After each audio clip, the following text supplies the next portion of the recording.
다음 문구가 중요합니다. 위 의무를 해태할 경우에는 개인회생 절차가 폐지될 수 있음을 확인한다.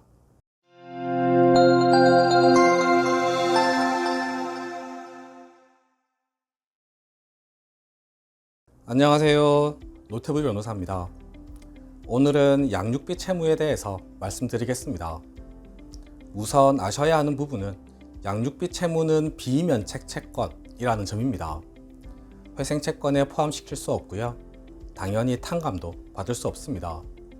개인회생과는 별도로 반드시 갚으셔야 하는 채무입니다.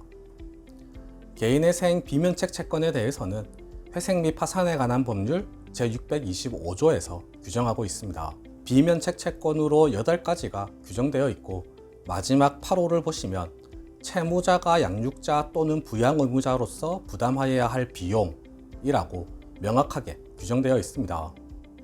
양육비는 개인회생으로 해결할 수 없는 비면책 채권이라는 점 먼저 말씀드립니다. 그런데 개인회생에서 양육비는 어떠한 형태로든 해결이 되어야 합니다. 만약에 많지 않은 최저 생계비에서 양육비를 지급하도록 하면 현실적으로 채무자는 생계를 유지할 수 없습니다. 그래서 실무에서는 양육비를 추가 생계비로 인정을 해주고 있습니다.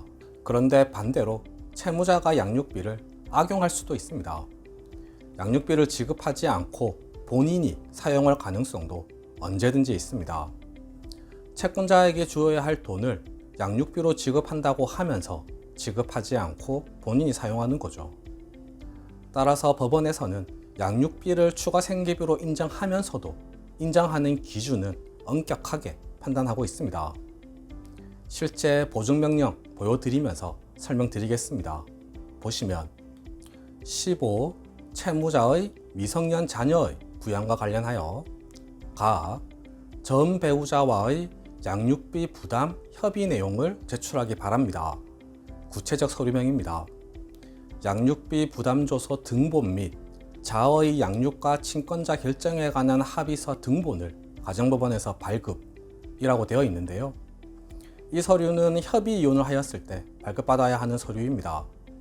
만약 소송으로 이혼하셨다면 법원에서 발급받아야 하는 서류명은 판결문 또는 조정조서 등본이 되겠습니다. 이 부분이 매우 중요한 부분입니다. 협의 이혼을 하실 때 판사님께서 양육비에 대해서는 개입을 하십니다. 참고로 협의 이혼에서는 판사님께서 위자료나 재산 분할에 대해서는 개입을 하지 않으십니다. 그건 별도로 협의하셔야 합니다. 양육비에 대해서는 판사님께서 반드시 개입하셔서 얼마를 지급하도록 서류가 작성되는 경우가 대부분입니다.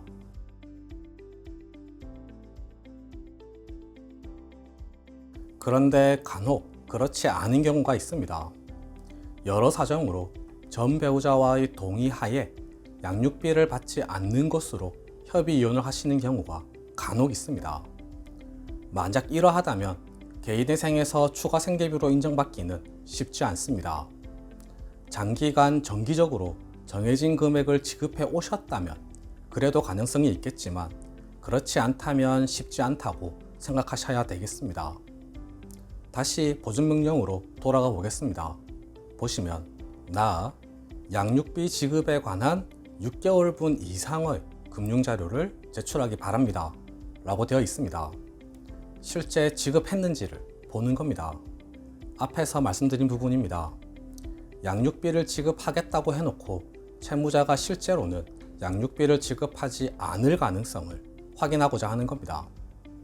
과거에 지급했어야 앞으로도 지급할 가능성이 있다고 보는 겁니다. 6개월의 기간은 정해진 것이 아닙니다. 법원마다, 회생위원마다 기간은 다를 수 있습니다.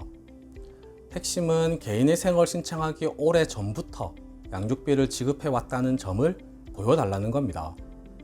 그래야 앞으로도 지급하겠다는 채무자의 약속을 믿어주겠다는 겁니다. 만약 지급을 안 해왔다면 역시 쉽지 않습니다. 한두 번 빠졌다면 문제가 되지는 않겠지만 지급한 내역이 아예 없다면 법원에서도 채무자를 신뢰하기는 어려울 겁니다. 이제 다항입니다. 다 미성년 자녀 땡땡땡이 곧 성년의 이름으로 시기를 나누어 추가 생계비를 조정하는 내용의 수입 및 지출에 관한 목록 및 변제 계획안을 제출하기 바랍니다. 라고 되어 있습니다. 양육비를 지급해야 하는 시기는 미성년 자녀가 성년이 되기 전달까지입니다. 만 19세가 되기 전달까지 지급하실 의무가 있습니다. 이런 경우 변제 계획안을 시기를 나누어서 작성해야 합니다. 물론 변제 계획안 변경은 저희가 할 거고요. 여러분들께서 아셔야 하는 부분은 양육비를 지급하는 시기까지는 양육비가 추가 생계비로 인정되지만 그 시기가 지나면 양육비는 다시 변제금으로 납부해야 한다는 점입니다. 사실 채무자 입장에서는 달라지는 점은 없습니다. 전 배우자에게 지급하던 양육비를 법원에 납부하면 된다 라고 이해하시면 되겠습니다. 이런 조건이 충족되어야 양육비가 추가 생계비로 인정될 수 있습니다. 그런데 이걸로 끝이 아닙니다. 당연히 법원에 양육비를 잘 지급했다는 사실을 보고해야 합니다. 보증명령 보여드리겠습니다. 보시면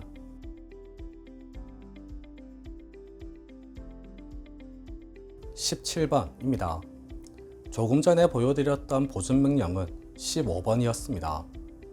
17. 변제계획안 10항 기타 사항란에 해당 있음에 표시하고 아래 사항을 추가 기재하여 변제계획안을 다시 작성하여 제출하기 바랍니다. 라고 되어 있습니다. 변제계획안은 채무자가 작성해서 법원으로부터 인가결정을 받는 겁니다. 법원에서 변제계획안을 수정하지는 않습니다. 이를 반대로 말하면 채무자분들이 법원에 약속을 하는 겁니다. 10항이 기타 사항란인데요. 기타 사항으로 이러이러한 내용을 약속하는 변제계획안을 법원에 제출하면 법원에서 이를 인가하는 형태입니다. 이와 유사한 형태가 조건부인가입니다. 조건부인가도 변제계획안에 소득자료를 제출하겠다는 약속을 10항 기타 사항란에 담아서 제출하고 법원은 이를 인가하는 절차로 진행됩니다. 다시 보증명령 보시면 양육비 지급 신고 의무라고 되어 있고요. 자녀 양육비를 매월 성실히 지급할 것을 확약하며 자 땡땡땡이 성년이 되는 날까지 매월 지급한 양육비 지급 내역서를 법원에 제출하기로 한다. 다음 문구가 중요합니다.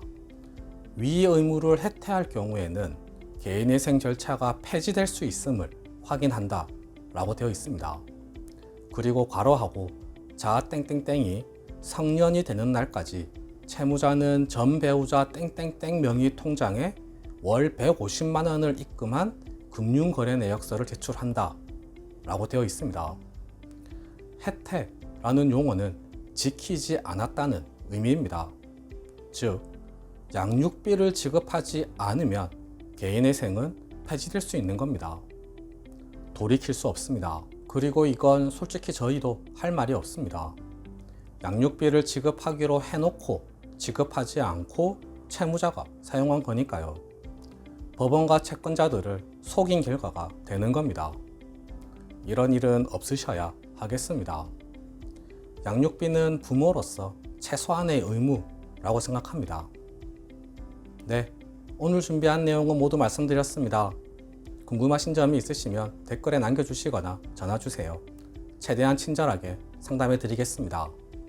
이상 노태우 변호사였습니다. 감사합니다.